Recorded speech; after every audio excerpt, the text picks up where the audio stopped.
All right, here we go.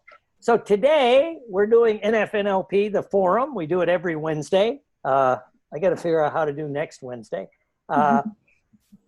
Maybe I'll have somebody else do it. And there's the illustrious Chief Cook and Botter watching by, Miss Christina. But today we're going to talk about cognitive dissonance, and Miss Audry Simpson-Campbell is going to share some of that. But I always start with this, and people, if you want to pin her video, that's fine. Just you could do it however you want. I'm just recording the whole process. We'll see how it turns out. But I always start when I interview somebody for the forum. I always start with the main question, Miss Audry. How did you get into this field of hypnosis? Because this is not the kind of field that you grow up thinking, I want to do this generally. So, you're right. So what led you into this world? Well, you're right. I mean, it's like, I don't think anybody who's like older than 10 years old doesn't know what hypnosis exists. But it's not the kind of thing that you automatically think, I could do that for a living, or I want to do that. But what sort of caught my attention was that I was at university. I've got a degree in biology. And I was at university and I was studying, the part that was really sort of piquing my interest was the segment we were going through, which was talking about brain physiology and neurology and the sort of psychological aspects of if you have part of your brain damaged, your personality can change. And it sort of stimulated thoughts in my mind where I thought, well, wouldn't it be really wonderful if you could somehow, without being intrusive and drilling a hole in your head, change a behavior, without the necessity of surgery, right? And of course, I never connected. I knew hypnosis existed, but I never connected the dots. But like the universe is a way of sort of telling you things. So whilst I was contemplating this, I was obviously spent a lot of time in the library studying for my degree, and I went into my local library, which is it's a lovely little peaceful place. It's an old building, which I really like. I like when it's an old building because it's got a certain ambience. So I'm in there, and they've always got a bookshelf near the door where they're selling off old books that they don't want anymore. And as I walked in, I'm a huge bibliophile. I love books. I've got about, 800 books or something. Most of them are not self-help, but most of them are like, I don't like fiction necessarily, but I like other kind of books. A lot of self-help, a lot of hypnosis, a lot of spiritual kind of stuff as well. So I wandered in there, and there was the bookshelf, and of course I never passed by the bookshelf because there's always something there that I wanted to buy. And the only book that struck me, like the minute I stepped up to the bookshelf, a book immediately caught my attention, and it was this pale blue book with bright fuchsia pink ink on it, on the spine, that just the only word I could see at the time was hypnosis. And it was a book by David L. Tracy called How to Use Hypnosis, and I thought, I'm gonna have to buy that book. It was only £1, so I couldn't really complain. It was like a nice cheap book, and I thought that book needs me. And so I picked the book up, and it's not maybe the best written book or most interesting book, but it was fascinating to me because it was absolutely ringing all the bells that were going off in my mind about how to shift behaviours without being intrusive and drilling into somebody's brain. And I read the entire book cover to cover, and I thought, I have to try this. I have to try this out because it's fascinating, and like, does it work? I mean, does it work, right? So I started using the techniques that I was seeing in the book. I started off with basic, hypnotic inductions for myself, just personal self-hypnosis. And I thought to myself, how can I use this to my benefit? Because I want to change my behavior, or I want to adapt the way my brain works so that I can absorb the information I'm learning from my degree in such a way that I can recall it on demand. So when I'm in an exam, boom, I've got the information in my immediate access. So I started using that, and of course, lo and behold, as I did that, my studying was massively increasing. My memory retention was increasing, my test grades were increasing, my understanding of the stuff I was reading and learning was increasing, and people noticed, and they were going, what are you doing? What kind of thing have you, how have you managed to switch from struggling to being, good? And I was thinking, how rude, don't say I was struggling. But I said, well, I've been using hypnosis.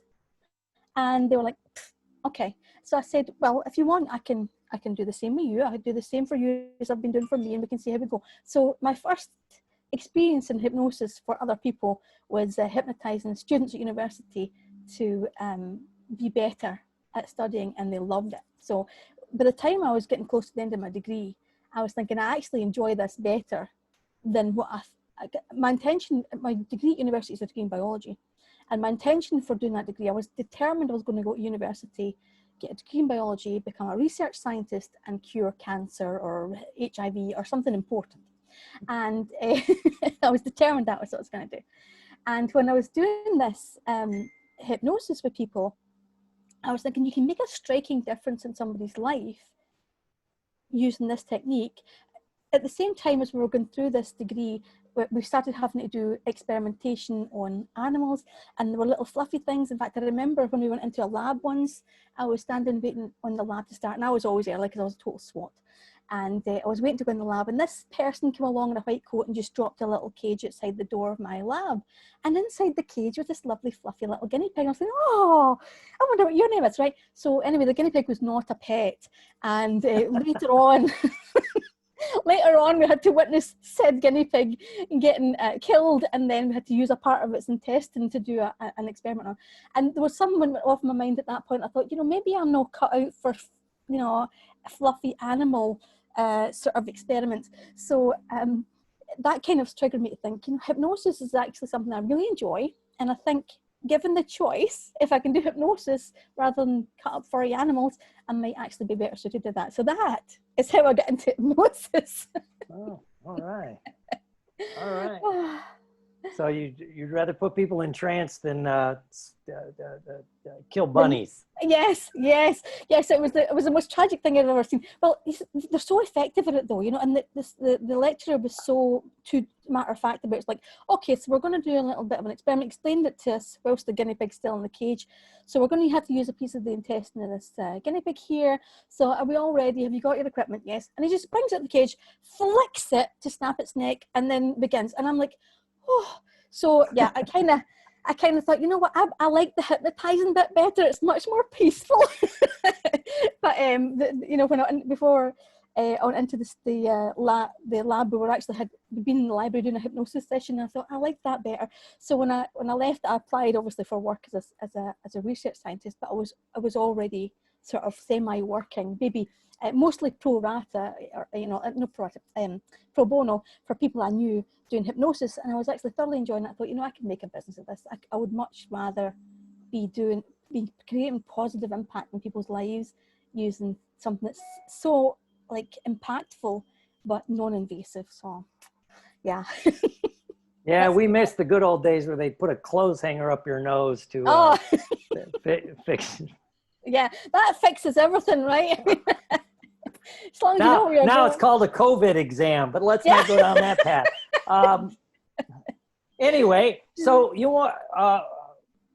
so what kind of things do you like working with hypnosis? We all do a lot of things. You're a general practitioner, I think, just like I am, but my big thing, as people know, is sports and addictions. Weird kind of combination, but I do performance and sports and addictions. So what are the things you really like to do?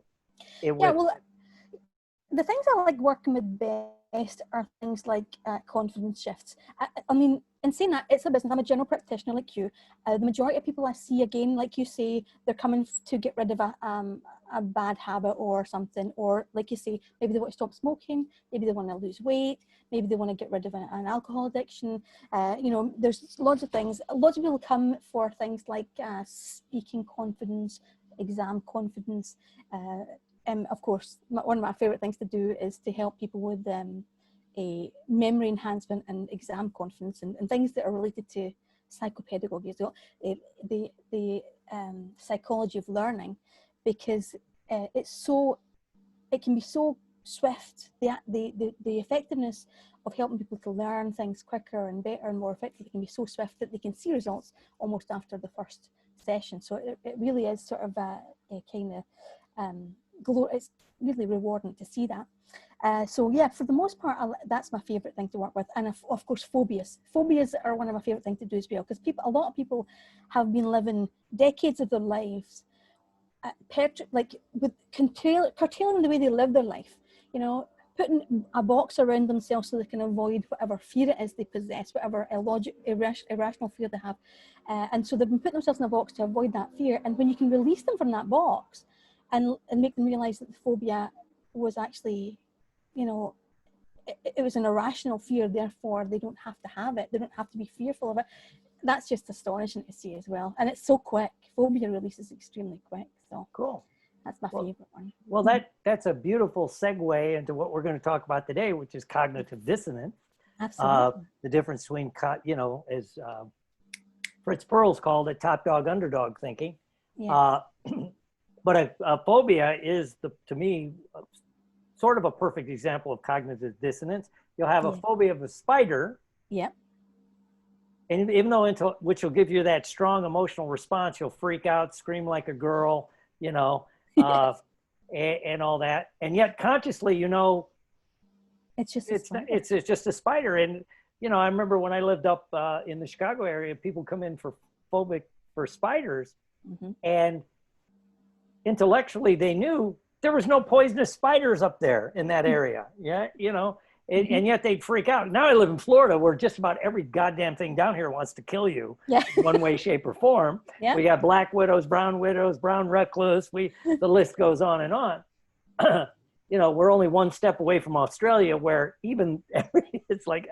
Yeah, it's a death trap in Australia. Even the cute little fluffy things are thinking about killing you. You just don't know.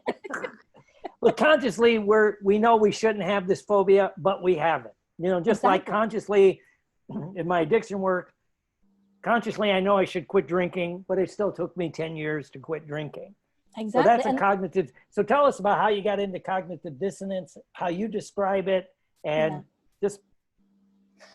Yes, well, to define it, first of all, cognitive dissonance is where a person either holds two conflicting beliefs or they receive new information which conflicts a belief that they already possess. And that causes psychological stress. So, and as we know, stress is a major inhibitor of the immune system. It's bad for your health. It can cause all sorts of complications. Now, that could be, like you say, so one example is smoking cessation, right? People who smoke are patently aware that it's killing them on an ongoing basis, but they also have this belief, which is completely contradictory to the truth, that they need to smoke because it calms them down. I've heard so many I've seen a lot of smokers, and the constant justification that they give for smoking is because I need it because my life's really stressful and it calms me down. But they don't see the cognitive dissonance aspect where they know it's killing them. The reason they've come to see me is because they know this is horrible for my health. My lungs are suffering, my circulation is suffering. So they know it, but at the same time they're justifying it by this apparent stress relief, which is actually they're creating more stress by knowing there's a dissonance there, subconsciously at the very least, and even consciously. They consciously know there's a difference there. So cognitive dissonance causes stress, and it can happen. What basically happens is that you acquire beliefs as you go through life, through your life experience. It can come from the fact that, say, for example, somebody you know, like, and trust will tell you something, and you've got no reason to disbelieve what they say, even although what they say might be completely false. So you could form a belief about something, and it's not even as though they're maybe trying to deceive you, because maybe they also heard from someone they know, like, and trust that this is a fact, and they've taken it on as their belief too. So in some instances, beliefs aren't always fact-based. A lot of the time they're faith-based. They're based on the fact that you trust that it's true even if there's no physical evidence that it is true. That's what a faith-based belief is. So when a person has a belief that they hold, and then new information comes to light, and that new information conflicts with that belief, they find it firstly, it causes psychological stress, which causes them to get fight or flight response, whereas they start getting angry, they start getting, responsive to, reactive towards other people or towards the person who's giving them new information. And they begin to, the stress that they have begins to make them try to justify their existing belief. So they'll start to reinforce their existing belief using things that don't necessarily make any sense, but to them they make sense. So it can be really tricky to help a person who has an unhelpful belief, like people might call it a mental block, right? If someone comes to me and says, I've got mental blocks as to regards with a public speaking, right? I can't public speak. But if they have this, a belief, that it takes sometimes it can take a little while to get into the root cause of that phobia, or that it's not necessarily a phobia. Sometimes it's not just a phobia, but when you get into the roots of it, sometimes it's because they hold a belief about public speaking that when you say to them about public speaking is perfectly, you know, it's wonderful, it's a good way to get your message across, that conflicts with their belief, and they struggle to get over that. So cognitive dissonance is a major cause of stress in people who have two conflicting beliefs that they already possess, or in people who are getting new information which conflicts with their existing belief. And that's how it's so difficult in some cases to have people take on new information that can be helpful to them. So the reason that it's really fascinating to me, the reason I've got into it recently, is because there's I'm seeing a lot of symptoms of cognitive dissonance happening right now because of the current situation. But you know, it's a thing it's consistently been there forever, for various different things, various different reasons. People's lives are infused with cognitive dissonance because of something they believe. An example would be a friend of mine had a fear of dogs. And the fear of dogs was caused because she was actually bitten by dogs. So she had a valid reason for being frightened of dogs. But she was frightened of every dog. And now the wee dog that bit her was only a little dog, but it was vicious. So big dogs were even more of a stress to her than little dogs. And we went to visit my uncle, who had a big heron Alsatian, and she was petrified of the dog, literally petrified of the dog. And he'd been raised from a puppy by my uncle. He was as soft as somebody else's got a dog. So Yeah, he was as soft as can be. barking. Yeah, he hears me talk about dogs. He says, "Oh, dogs, that's me." Dobermans, two big Dobermans. And so this dog was as soft as a sap, but she was petrified, and she was almost inconsolable. We had to leave, and things like that. And there was no persuading her that the dog was safe because of this cognitive dissonance. And I spent a lot of time with her. She was my best friend, trying to persuade her. But you can't persuade somebody who's cognitive dissonance just by giving them logic, because they will automatically undermine the logic to reinforce the belief that they have. So it's a fascinating subject, and I'm finding that now more than ever, people are receiving information from people that they know, like, and trust, and they're receiving it immediately and deeply infusing it in their systems. It's becoming a belief for them immediately off the bat, even although there's no evidence to support what they're being told. And a lot of the time, that can be caused, I know that certainly in interactions I've been seeing lately, it can cause a lot of tension between family members. And also, of course, my main issue with it is the stress factor, because the stress factor, which affects not only your mental health but your physical health, like you said, like if you're afraid of a spider, you have a physiological response to that. Your body creates a physiological response to a psychological stress. So your stomach churns, you get maybe prickly sort of sensations in your skin when you're afraid of something like a spider. You know, your body actually responds, and you actually start producing hormones and chemicals in your body, and triggering chemicals being released in your brain that are telling, like adrenaline and whatever, that are telling your body, and your obviously your adrenal glands, that are telling your body to run. There's a spider, even although there's no true threat. So your body is physically and physiologically affected by stress and fear. Oh, that's my daughter trying to get my son organized.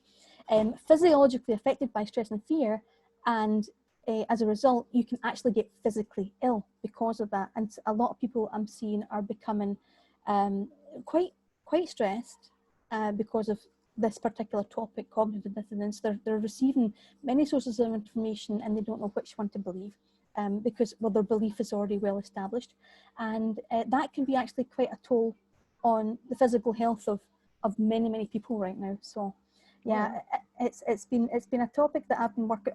It was only like I've been working with cognitive dissonance for a while as a therapist, because it occurred to me that early on in my career as a hypnotist, when I was working with people who have, who smoke, for example, that's the biggest one I can think of, because it's a very, very clear, you know, like if you say, people who overeat, you have to eat in order to survive, but you don't have to eat as much as they do normally eat to survive. So there's a thing there where there's almost a justification. They can almost justify, well, I do need to actually take food in. I can't just stop eating and go cold turkey. But where smoking is concerned, you can go cold turkey. So the cognitive dissonance there is much starker for them. It's more tangible for them. They can feel that their health suffers, but they can also feel they don't know how to stop. And it wasn't until I realized, early on in my career, I was just like, well, you know smoking's bad for you, so don't smoke, which is the logical approach, which doesn't work. You have to go from it, you have to come at it from a position where you understand that their belief conflicts, and therefore you have to come at it from that perception, where you can actually begin to attack the root cause, which is that they've acquired a belief the smoking does cause them, that the smoking does something good for them, which it doesn't. And this is where right now it's coming more and more to my mind, and I wanted to discuss it because I feel as though I don't know if enough people understand how dealing with stress and finding ways to cope with stress can really be an enormous boost to not only your psychological health, but your immune system and your physical health.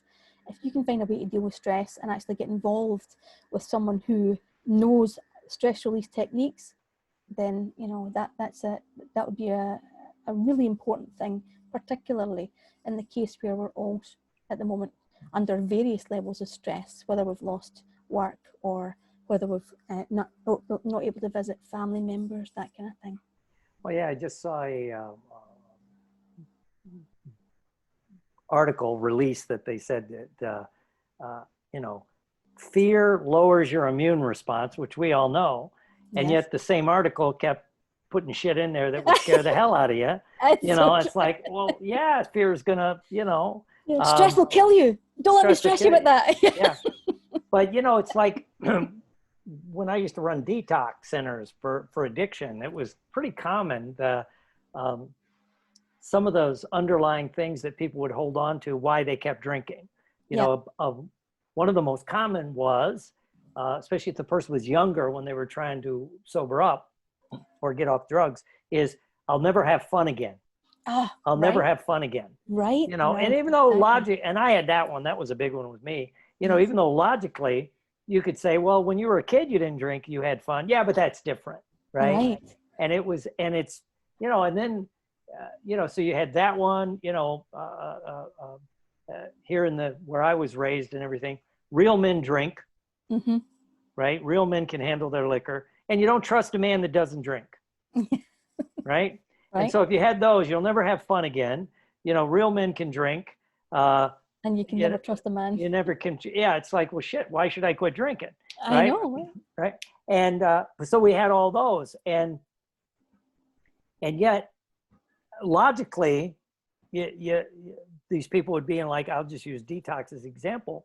It's like they haven't had fun drinking or getting high for maybe years, but it was that false thing. And that was something we were always trying to break through. And like you said, with smokers, a lot of us grew up with people that smoked, and I always think of seeing my mom, that I didn't know you could make a telephone call without a cigarette.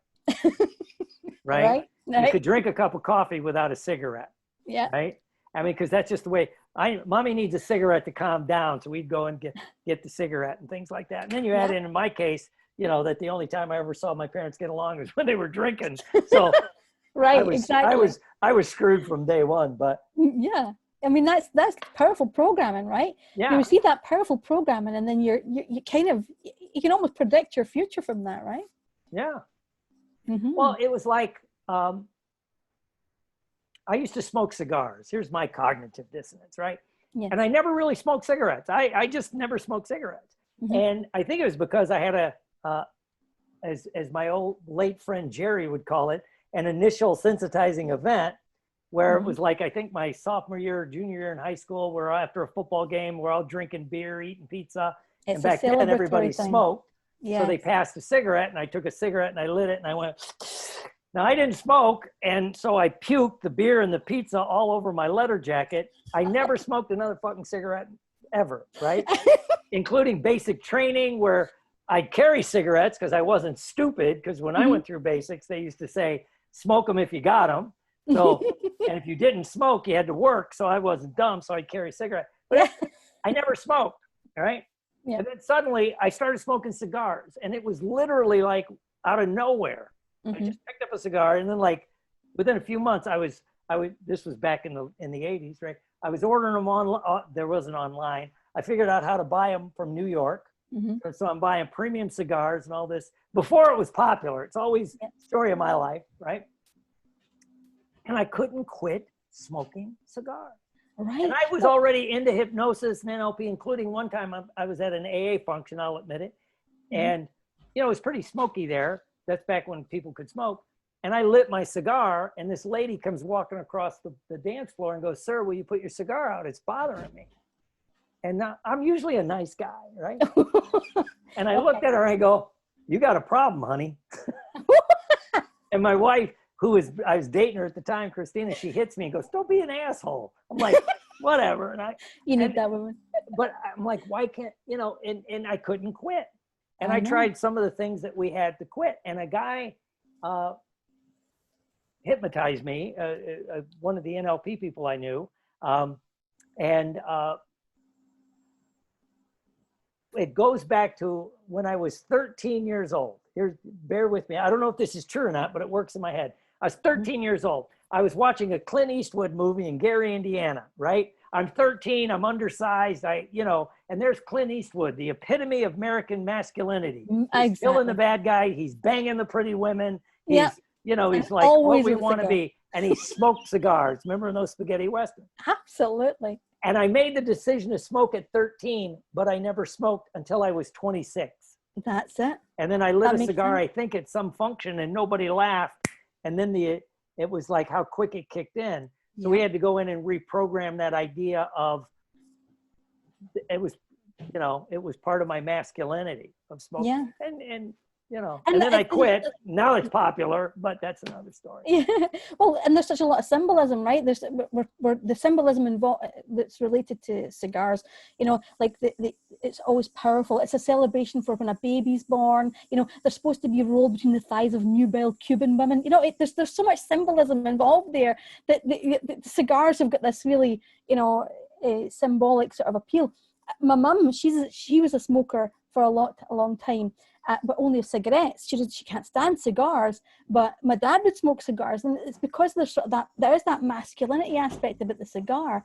And my mum's reason for smoking a cigarette was for the social thing. A lot of people start taking cigarettes initially because it's social. It's like you want a cigarette, and it's like everybody's friendly, and it's like a community, and they're a group. So you're right. There's really strong symbolism, and you don't even trigger when it happens for you, but that's a really good example of that you're, because I remember watching Clint Eastwood too, and like he was amazing, he's in those movies and thinking, what a hero, and he always had a big gun. That was another symbolism. Yeah. I wonder what that was symbolic of. I don't know, but yeah. Yeah, but he was always really impressive. Yeah, you don't have to be Freud to figure that one out, right? No. Exactly. Well, and I'd like to ask you a couple questions on a different kind of cognitive dissonance, which is the self-sabotage people get with, they say they want to be successful and they'll do certain things to start to be successful.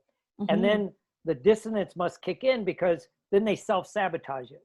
Absolutely. Right. Then they'll find a reason not to grab that success. Have you ever found that? I see it a lot in performing arts. Absolutely. I see a lot of it. And I think that it's like, again, it's that you don't even know when you got that program, and that, it came, in the most cases, it comes very, very early in life. I know that, like, example from my life, as a child, I was a very bubbly little creature, and I'm still kind of bubbly as well, but I always wanted to be like in the performing arts. I wanted to be a singer and a dancer. I had a lovely voice. I don't know if I still got a good voice, so I wouldn't even attempt to sing right now, but I used to, like in class, at school, my music teacher always picked me to sing the songs in front of class, or to be the lead singer in the choir or whatever. And so, like, I had this natural talent for singing. I enjoyed it. It was really fulfilling for me. And I loved to dance, and I loved to act and whatever.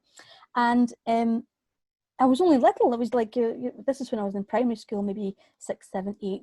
And something must have happened. I can't remember the exact event, but I remember thinking that my mum disapproved of me being so outgoing, and like, why would anybody want to watch you sing? Or, why would anybody want to? And she didn't say that to be hurtful. She was just I think she was trying to prime me for the idea that show business is not easy to get into. It's a difficult, like, there's a lot of people want to be famous, and only a very, very tiny proportion of those people actually get there. So she was trying to prepare me for the idea that you might not win at this game, so don't put your hopes up too high, and like, maybe try doing other things. So I sort of redirected a lot of my effort, well, some of my efforts, into art. I was also a very good artist as a child. I really enjoyed art. I loved painting and drawing.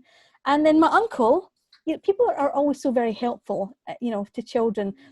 And I'm a mum, I've got 4 kids, and I've been tried to be so conscientious of this in my raising of my children, but because adults are very helpful to their children in the sense that they always tell them how they're probably going to fail. And that's really painful, because it can disrupt, it can plant a little seed in there that just stays. So my uncle said to me, I was drawing something, and of course, again, I'm very passionate about it, really loved it. It was something I was really involved in, and I was really proud of it because I was good at it, and I was getting like great grades at school from my art teacher. Showed my uncle, and he went, there's no money in art though, you know that, right? So you're going to be broke your entire life. I was like, oh God, right, okay, what else can I do? So so examples of these seeds that they get planted in our minds that create these beliefs. There's no money in art. I'll never be, I'll be flat broke if I do art, and I'll never get into show business. It's too tiny, a proportion of human beings that would ever get into show business, and singing and dancing. So I might as well just be, push paper on a desk and be a happy little, office worker, or somebody who stocks the shelves at the supermarket. So you're right, there's so many cases where people self-sabotage, and it's because those seeds have been planted. So someone who decides that, as an adult, you come through your child, you get all these things said to you as a child, and you think, I don't believe my uncle. I'm going to be an artist, and I'm going to actually take the time to go and investigate, what it takes to become an artist, who gets paid for their work. Do I want to be a creative artist? Do I want to be an architect and do stuff that's more structurally involved? Like, how can I make a beautiful building that will stand up to the elements? That kind of thing. So they'll start on that path, but that seed that's been planted a long, long time ago, unconsciously or even consciously in some cases, will say that, will whisper in their ear, are you going to make this a success? And it's not like the failures that they receive sometimes, or the failures that they don't achieve, the non-success that they achieve, is sometimes they don't even know how they managed to fail that. And it's because they didn't put themselves behind it the way they would put themselves behind something they really believe in. And so a lot of time when people are self-sabotaging, they want to go for success, there's something in there. And many times the grasp for success is about seeds that have been planted as regards to or people who are successful or corrupt, or there's little seeds that have been in there, and they don't want to be corrupt, and they don't want to be evil, and they don't want to be those elements that they've been taught about what success represents. So a lot of the time, people grasping for success and self-sabotaging is because they have an unconscious, or maybe even a conscious, because sometimes it is conscious, you don't know, belief, which is faith-based, not reality-based, that success causes corruption or well, and real quick, ask your opinion, and it's like we got a couple people on the call I know, yes, where we see it, like my friend Albert, Dr. Bermonte, he also is a theatrical agent, and mm-hmm. you always see actors and performing artists mm-hmm. that'll self-sabotage. But then, like you just said, what it is I'm not a sellout. I'm a real actor. Mm. And like, so they'll blow it up. Mm-hmm. And I can tie that into our wonderful world of hypnosis, where I've heard at conferences, some people like not believing, how can I say it? If you really make a lot of money in hypnosis, somehow you're not really doing real hypnosis. Mm-hmm. It's like, you can't be that successful. You can't have a 6-figure practice or, a 7-figure online business and da, da, da, da, da. And it's that insidious thing that we get into, which is that, whatever it is that comes up and, so what are some of your favorite techniques or things that you do to help resolve cognitive dissonance? Well, yeah, I mean, I think that there's lots of different, like, hypnosis is so wonderfully diverse. There's so many different things you can do. Individuals come to you and they're all packaged differently. They all have different seeds that have been planted, and they've all got different cognitive dissonances in their system. And they already know the answer. They already know the answer to why they've come to you, and they never come to a hypnotist first. This is always, people, that when they have come to you, they've come to you because they've already done everything they can think of, and they're thinking, I need magic now, because it's not possible to get it through normal techniques. So I'm going to have to come to the magician that I know, who's a hypnotist. And it's like, I'm not really a magician, but if that helps you, then yeah, let's believe that. And so they already know the solution in some sense of the word. They already know, what they have, the answer to what they need, but they don't know how to. For a lot of the time, they don't know how to access that. So you're right. A lot of the time, it is about regression. It's about taking people through into a nice deep state hypnosis, letting them just regress through their life story. They can do it vocally. Many of the times that I do regression with people, they're concerned about what they'll reveal. People don't like to let their secrets out, So sometimes what I'll do is I'll let them go through their regression silently, where they're just recalling their mind. And if I'm seeing them responding in some way, like maybe they have eye motion or their body twitches, then I'll ask them to stop and replay that aspect of it, and so they can get more understanding of it. And when they're comfortable doing it silently, then I'll do regression with them where they can speak it outwards. So that's one technique, is definitely regression, where they can actually re-experience the parts of their life where they've gathered these seeds up. And one of the amazing things about the human mind, which I think is absolutely fascinating, is that people say this all the time, I've got a terrible memory. People have perfect memories. They just don't choose to actively remember everything that they know, because there's no reason to, because you actively access the parts. Your brain stores everything that's ever happened, and you only actively access the things that are relevant to you currently, what's important to you right now. There's a subset of information that's relevant to who you are, what your goals are, where you're going in life, who's important to you, what your ethics and morals are, and the rest of it is stored away tidily. So when people come to me and they say, I don't have a very good memory, I say, your memory's perfect, but you just don't know how to access it. So when we do take a person through regression, or when I take a person through regression, that's one of the coolest things they find about that. It's like I remembered things that I know I knew, but I have never, like, when I remember, it was like seeing it first, but it was like, it was like sort of a, deja vu, but I remember it now being the case, and I can't believe that I forgot that. It was a really important part of my life.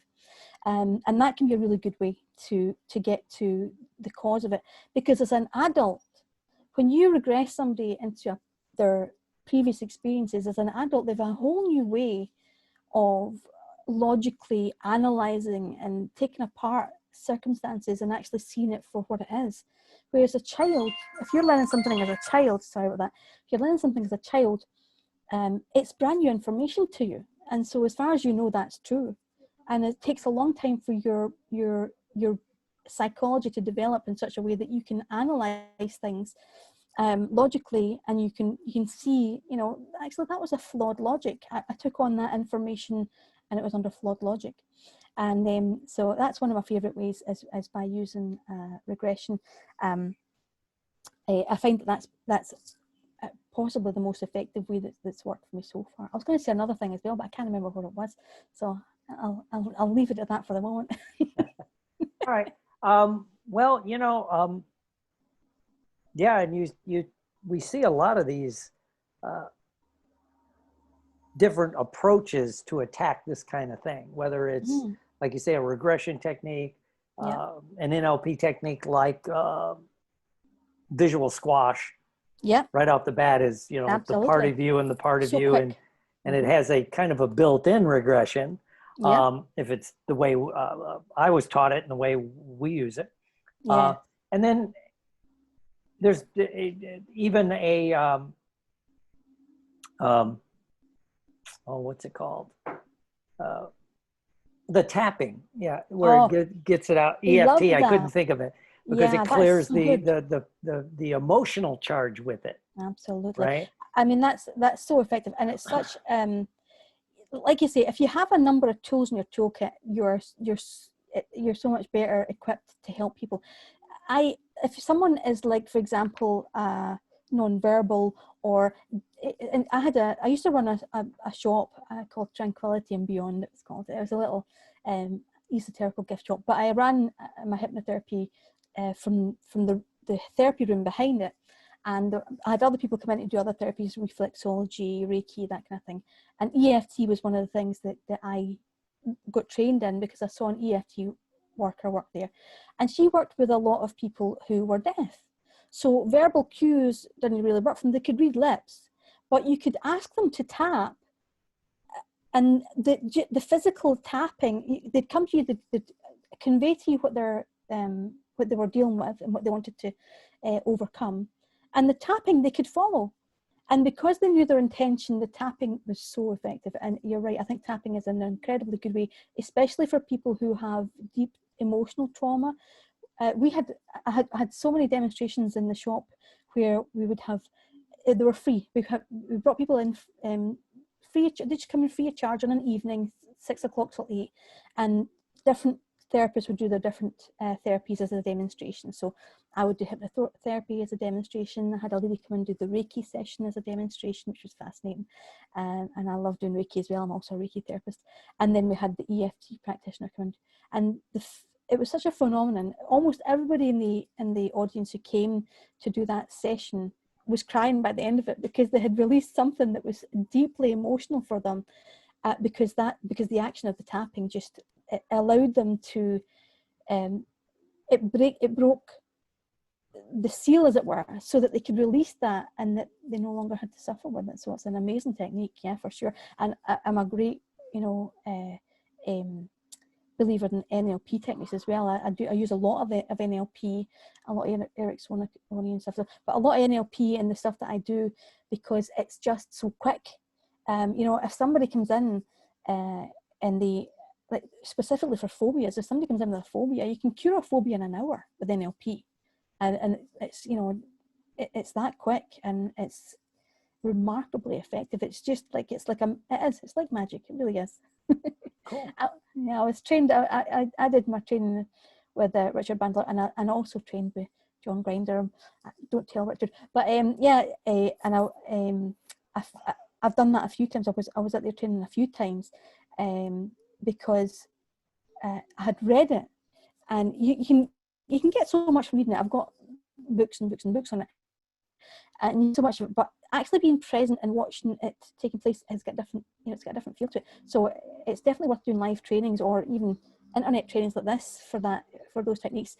Many of my friends here who have come to me as a hypnotist and who are now my friends have asked me, can I train them to do NLP? So it's super, super, like it's one of the most quick and efficient ways to fix so many things. So I agree with you there. Oh, cool. Yeah. Cool. Yeah, I kind of believe in it, Yeah, I kind of, just a little. Unsolicited testimonial. Yeah. Good. Right? Absolutely. So where do you see the field of hypnosis / NLP / EFT I hate calling it alternative, Yeah, but the right. more, I like the term holistic approach to everything. Absolutely. That is Where do you see absolutely that going in the future? And I ask because I just saw something that pissed me off. Not that a lot of things don't piss me off, yeah. but there's a movement afoot to have medical doctors Mhm. start prescribing more antidepressants for physical pain, Oh, right. right? Right, because it's, but I'm like, That is, ah. I But know. anyway, where do you see the Take some holistic poison. world? Yeah, yeah. Yeah. Where do you see the world of holistic / alternative therapies going in the Yeah. future? Well, this is the thing, is that I have, obviously, in the last few weeks, I have been, on a personal level, I've been discussing things online, on Facebook and things, that I disagree with. I've been trying to give different perspectives to things. And the number of times, it's surprising how, like, some people will not go read a book or a newspaper or anything, but it's surprising how deep they'll delve into your profile on social media so they can insult you about something. The number of times this last few weeks that I've had people go, "Oh, you're a hypnotist." Oh, that's so as if it's like, oh, ha ha ha, hypnotist. Who's going to take your advice? And I'm thinking to myself, you clearly don't understand hypnotism in the least, and it's difficult to explain to you why you're wrong. So I'm not even going to attempt it. But this is the thing: is that the hypnosis, NLP, EFT, all of these holistic, what are regarded as, I think that you're right, the alternative label is, it might be accurate right now because the mainstream goes for pharmaceuticals or, psychology, which is sitting in a room with a therapist for 400 hours until they tell you that you're still nuts, but at least you've paid their mortgage. So, there's like, there's a lot of like, the mainstream doesn't recognize or recognizes the shall I say, sort of quick fix. Well, psychology is not a quick fix, but they don't recognize how effective holistic therapy is, and I don't think they understand fully. I don't think many people understand the deep relationship between the mind-body connection. They don't understand that. And many of the physical symptoms that you experience, many of the illnesses, many of the sicknesses that you experience are actually, although they're physiological and they're present, it's like, oh, you try to tell me that the rash I've got is coming from my brain, and it's like, well, technically, yes, it can be, and the fact that you are getting a lotion or a cream for it, psychologically, is also helping that. If you go to the doctor, it's like the placebo effect, right? If you go to the doctor and you say, I've got a horrible rash, and now the horrible rash could be because you've got some kind of trauma in your past that makes you literally come up in hives, right?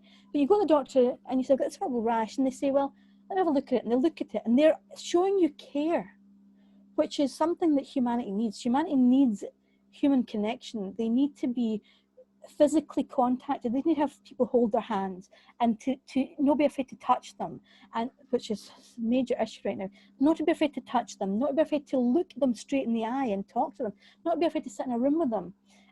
They need people to physically interact with them like that. And they need the doctor. So the doctor comes into the room and he says, okay, you've got a horrible rash. Let me take a look. And he has a look at the rash and he touches it. Maybe wearing gloves, okay, that's fair enough. He touches it. He looks at it. He says, okay, I can see that you've got like little a rash there, but I think I know exactly what will fix that. His position of authority and his confidence in saying to you, I've got something that will fix that, means that you receive a cream, which could be, I don't know, baby bum cream, it could be aloe vera gel, it could be any number of things. He gives you that cream and you go home and say, the doctor says this is the thing. You put it on your skin, your belief in the fact that that cream is going to work psychologically soothes whatever trauma or stress you've been physically experiencing, and the rash goes away. Now, that's not to say that sometimes, like my little boy, for example, he's had a rash, and I went to the doctor, and it was steroid. They recommended a steroid cream, and now he's on.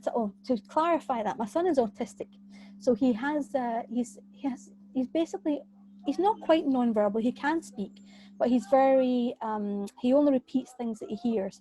So or sometimes, right now he's starting to form his own sentences, which I'm pleased. He's 11 years old right now. And so his method of operating is different. So when the doctor gave him the steroid cream, he couldn't understand that the doctor was saying it was going to work for him. But it could simply be that me, as his mum, as his major carer, as his only carer, was applying it, was also psychologically affecting him. But the steroid cream obviously has chemical influence on the skin too, which fixed the rash. So yes, some medications actually do biochemically or chemically, or by the nature of their chemical composition, do have an effect on illnesses like rashes and whatever. But a huge proportion of the care of the effectiveness of a treatment is based on how it's given to someone, and the level of care with which it's given, and how bedside manner, essentially. That's people. I don't since. And many years ago, in the olden days, it used to be you'd go to the medicine person in the village, and the medicine person would pay you like everybody else was like, "Oh, you've got a rash, you've got the plague, or whatever," and they'd avoid you. And then you go to the medicine person, and they'd say, "Okay, sit down, let's talk about this," and they would actually give you the attention and the care that you needed to get better. And as we sort of transformed society and became aware that we could actually use phytochemicals from plants to remedy things. You could use the bark of a tree to cure a headache, right? You chew the bark of a willow tree and you get aspirin for and it causes your headache to dissipate. We eventually began to realize, that trees and plants and food and nutrition, which is probably more important than all of that, can actually fix illnesses in your body. We started to turn that into pharmaceuticals and like less personal ways of treating a system, our holistic system. And so I think that the way where it's going from here, or where I'd like it to go from here, I should say, is that I would like to see people come into a better understanding of the holistic nature of the mind-body connection, and actually begin to educate or become educated in how. Because right now I feel as if there's a huge de-education curve happening, where people are learning not to be close to one another, which is horribly detrimental to people. Humans are social, and I feel as if we need to stop that and actually take people back to a level where they understand that social interaction, physical connection, and nutrition, taking good care of your own physical health through nutrition, physical contact, and through good, healthy mental, activities. If you're doing things that are healthy for your mind and body, you'll be healthier in general. That's just how it works. And of course, that's what I'd like people to learn, so they can see that hypnosis and NLP and EFT and all these so-called alternatives are actually hugely beneficial. Well, the only thing is, I'll just say it. There's a guy out of California. He's a medical doctor, specializes in geriatric care, old people. Mm-hmm. And he made the statement, when they started locking down the nursing homes, that was a death sentence. Absolutely. Because you couldn't see your family members. Yeah. And they kind of shut him up when he kind of said, why don't you just start executing them? That's what you're doing anyway. So true. It's like, and it's that human connection, right? Yeah. But again, absolutely. And going back to, like you said about the placebo, it always makes one of my favorite sayings is, since placebos work, if you overdose on placebos, do you only think you're dead? Exactly. But we've seen it where people, they do some strange things. As we get ready to wrap this up, what's your closing words of wisdom? Yeah, wisdom, motivation, things like that. I mean, take care. Take care of yourself and be. I think that my closing words are to be aware of this concept of cognitive dissonance. We all experience it. Even if you know about it, like you and I, we're aware of it. Everyone who's been on this call has been aware, either been aware of it in some way or another, or is now aware of it. Be aware of the fact that cognitive dissonance exists. And it might, you know, it's not a tricky thing to see, because when you become triggered, usually when you become triggered by something, it's an indication that maybe there's a cognitive dissonance happening. So if you get, and it happens, I'm not going to even pretend like it doesn't happen to me, because I've had a few moments the last few weeks where I've been definitely triggered, and I've had to go away to my room and suck my thumb for a while and read some things and then come back. So my final words are: be aware that cognitive dissonance is affecting your life in some way or another, and be open to the idea that you might have something to learn by just actively listening to other people. You don't have to respond to what they say every time. You don't have to believe what they say without actually going and looking for evidence of it. You don't even have to go looking for evidence. The thing is, more important than any of those things is that if you increase your awareness that cognitive dissonance exists and you experience it probably on a daily basis, you're more and more likely to become better at handling it, better at becoming more rounded, more fact-based, more grounded in your own, grounded in the knowledge that you're actually living from a perspective of truth rather than a perspective of faith-based belief. Now, I've been going on about faith-based belief, and maybe some people think that I'm meaning religious things. I'm not attacking religious beliefs. I believe that those are extremely significant to people, and they create they create community, they create a feeling of security, and they can do wonders for people. There's a lot of lessons to be learned from religious texts which are very beneficial to humanity as a whole. So I'm not attacking those. I think that faith-based beliefs in that context can be hugely reinforcing to your moral and ethical constitution and fortification. But when it comes to things where you're believing things just simply on the basis that someone you know, like, and trust has told you it, which is natural, it's a natural thing that we do, understand that maybe that information wasn't based in actual fact, and that it's, if it's going to affect you in an ongoing way, look into it, and then have be open to new ideas. Cool. Well, I know I've been out of sorts, as they say, all week, and mainly it's because this is the first time in 30 years I'm not in the Northeast teaching at, because the National Guild of Hypnotists Conference would have been this weekend. Yeah. And for 30 years, I've been going there teaching, especially before. Mm-hmm. So it's like I'm a little discombobulated, right? Absolutely, absolutely. It's affecting us and hugely emotionally. It's like, okay, that's work, but it's an emotional thing as well. You enjoy doing that. And I'm obviously, you can probably tell I'm not naturally Canadian. I'm Scottish. But my whole family, apart from myself and my 4 children who live in Canada, obviously I've got a lot of friends that I've grown and to know and love here in Canada. But my blood family are all in Scotland right now, and my fiance is in America right now, and I can't get to any of them to have a cuddle, because at this time, particularly when we're going through things where there's these new things popping up, and ideas are coming up that you're thinking that can't be right, or oh my goodness, I don't want that to happen, or I hope everybody's safe. You kind of get a cuddle off the people you need a cuddle off most.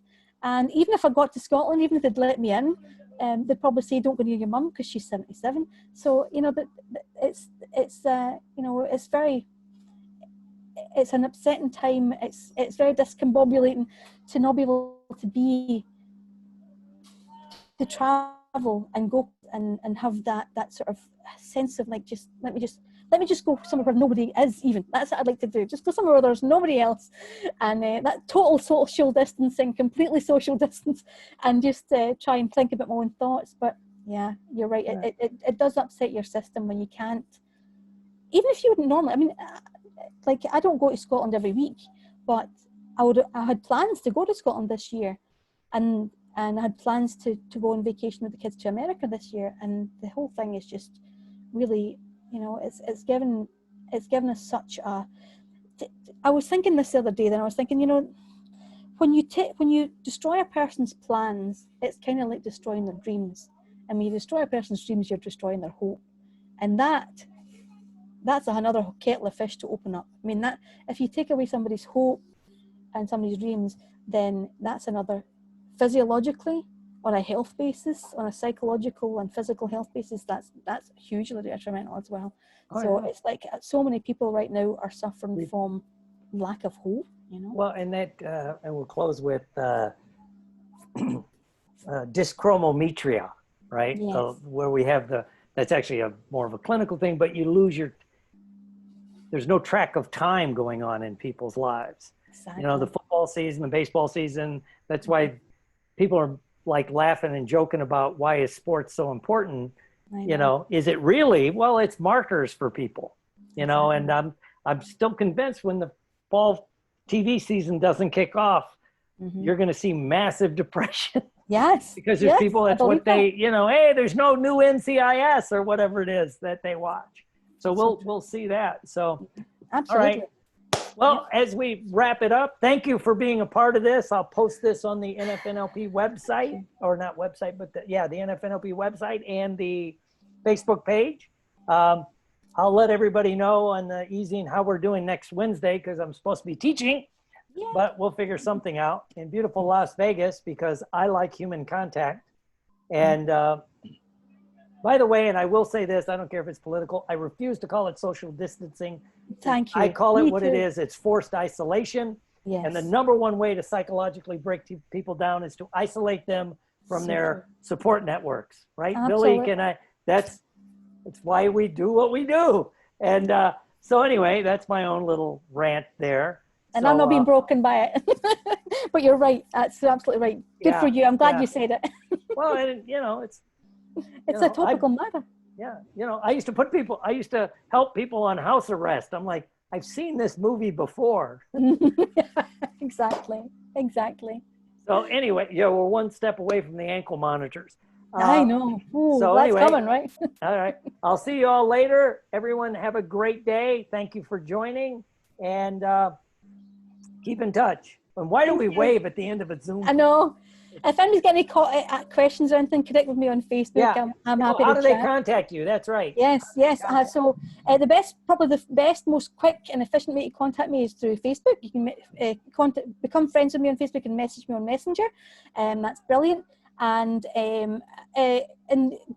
whoever's on the call, if you want to get in touch with me, I also have a book on Amazon, which I don't know, you might find it interesting. It's called Metamorphosis: Pathway to Personal Transformation. And if you want to contact me, I'll make sure I get you a copy of the book as well. Cool. I'd like to get you a copy of that book, Will, as well, because I'd like you to read it and see if you like it. All right, thank you. All right. Talk to you all later. Thank you so much. Thank you. Bye.